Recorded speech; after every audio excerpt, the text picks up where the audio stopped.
బాహుబలి చనిపోవాలి. కమ్మటి సంగటి ఎర్రగా కుంపటి ఎచ్చగా నేను దుప్పటి వెళ్ళాలి.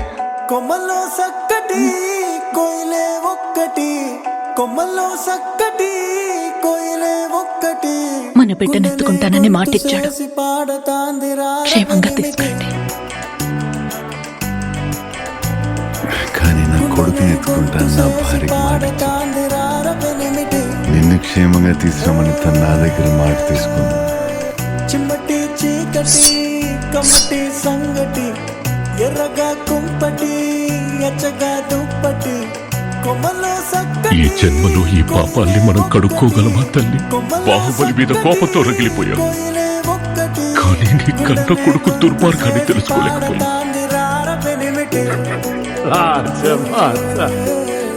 పిచ్చి మాత, నువ్వు నన్ను చంపబోయావని నమ్మించి దాని చేత నీ మరణ శాసనాన్ని రాయించానురా.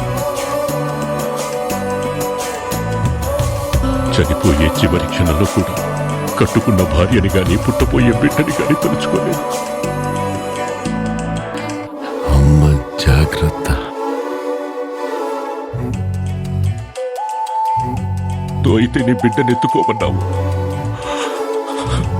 అదే చేతులతో నీ 5వ తనాన్ని తుడి చేశాను తల్లి.